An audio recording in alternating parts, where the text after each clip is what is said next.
Purposely. Your life, God's purpose. Listen at purposely.com.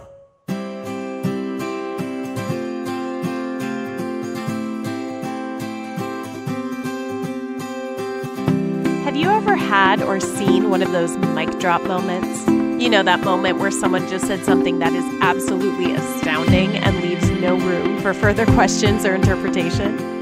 Jesus had a total mic drop moment, even though he was centuries away from a microphone. Hey, this is Jen. Welcome back to the Bible for Busy People, where this week we are talking about prophecies that Jesus fulfilled. Today we're looking in Luke chapter 4, verses 14 through 30. Let's read. Jesus returned to Galilee in the power of the Spirit, and news about him spread through the whole countryside. He was teaching in their synagogues, and everyone praised him. He went to Nazareth, where he had been brought up, and on the Sabbath day he went into the synagogue, as was his custom. He stood up to read, and the scroll of the prophet Isaiah was handed to him. Unrolling it, he found the place where it is written, "The Spirit of the Lord is on me, because he has anointed me to proclaim good news to the poor. He has sent me to proclaim freedom for the prisoners and recovery of sight for the blind, to set the oppressed free, to proclaim the year of the Lord's favor." Then he rolled up the scroll, gave it back to the attendant, and sat down. The eyes of everyone in the synagogue were fastened on him. He began by saying to them, "Today this scripture is fulfilled in your hearing." All spoke well of him and were amazed at the gracious words that came from his lips. "Isn't this Joseph's son?" they asked. Jesus said to them, "Surely you will quote this proverb to me, 'Physician, heal yourself.' And you will tell me, 'Do here in your hometown what we have heard that you did in Capernaum.' Truly I tell you," he continued, "no prophet is accepted in his hometown. I assure you that there were many widows in Israel in Elijah's time, when the sky was shut for 3.5 years and there was a severe famine throughout the land. Yet Elijah was not sent to any of them, but to a widow in Zarephath in the region of Sidon. And there were many in Israel with leprosy in the time of Elisha the prophet, yet not one of them was cleansed, only Naaman the Syrian." All the people in the synagogue were furious when they heard this. They got up, drove him out of town, and took him to the brow of the hill on which the town was built, in order to throw him off the cliff. But he walked right through the crowd and went on his way. Let's get back to the beginning. It would have been customary for the synagogue teacher to invite a respectable man from the congregation to read the scriptures. Jesus was probably respected as a member of the community, and possibly as a teacher as well, since he'd already begun to teach. But he definitely was not seen or respected as the Messiah or the Son of God. By declaring this prophecy fulfilled, he was basically announcing himself as the Messiah, which, of course, would have sounded blasphemous to the people who were listening. Jesus was declaring himself anointed by the Spirit, which we actually saw at his baptism when the Spirit descended on him like a dove.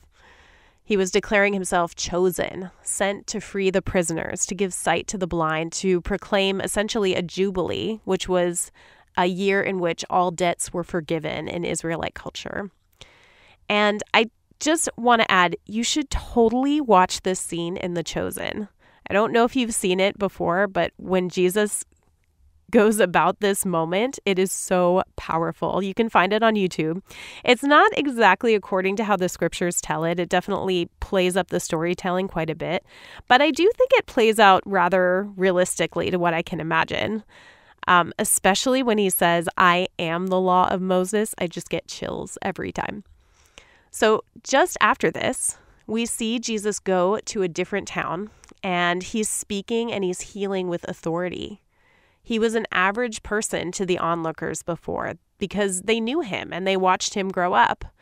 But in a different town, he was treated differently. He was seen very differently. We look at where this prophecy came from. It's in Isaiah 61, verses 1 to 11, which says, "The Spirit of the Sovereign Lord is on me, because the Lord has anointed me to proclaim good news to the poor. He has sent me to bind up the brokenhearted, to proclaim freedom for the captives and release from darkness for the prisoners, to proclaim the year of the Lord's favor and the day of vengeance of our God, to comfort all who mourn and provide for those who grieve in Zion, to bestow on them a crown of beauty instead of ashes, the oil of joy instead of mourning, and a garment of praise instead of a spirit of despair. They will be called oaks of righteousness, a planting of the Lord for the display of his splendor. What a powerful image there. They will rebuild the ancient ruins and restore the places long devastated. They will renew the ruined cities that have been devastated for generations. Strangers will shepherd your flocks. Foreigners will work your fields and vineyards, and you will be called priests of the Lord. You will be named ministers of our God. You will feed on the wealth of nations, and in their riches you will boast. Instead of your shame, you will receive a double portion, and instead of disgrace, you will rejoice in your inheritance. And so you will inherit a double portion in your land, and everlasting joy will be yours. For I, the Lord, love justice. I hate robbery and wrongdoing. In my faithfulness, I will reward my people and make an everlasting covenant with them. Their descendants will be known among the nations and their offspring among the peoples. All who see them will acknowledge that they are a people the Lord has blessed. I delight greatly in the Lord. My soul rejoices in my God, for he has clothed me with garments of salvation and arrayed me in a robe of his righteousness. As a bridegroom adorns his head like a priest, and as a bride adorns herself with her jewels. For as the soil makes the sprout come up and a garden causes seeds to grow, so the sovereign Lord will make righteousness and praise spring up before all nations. And I think this is the good news right here. But it's interesting how the congregation does not respond like it's good news. They respond angrily. Why were they so mad? These words were full of just grace and mercy. Well, I'm guessing that they didn't like being told that they were in need. I'm guessing they didn't like that one of their own was claiming to be equal to God, or that the poor and the brokenhearted were going to be getting the attention instead of the people who felt like they were doing all the right things and were closer to God because of that. They were probably angry that Jesus appeared to have more authority than they did as teachers of the law. I don't know. I don't know what it was. You can take your pick. But all they could see in what Jesus said was the poor, the prisoners, the blind, the oppressed, possibly people that they wanted nothing to do with. But Jesus was bringing good news for these people and for all of us who are aware that we are in need. We're in need of freedom. We're in need of sight. We're in need of a forgiveness of debts. It makes me think about the woman who anointed Jesus, who is contrasted with the person who is hosting Jesus.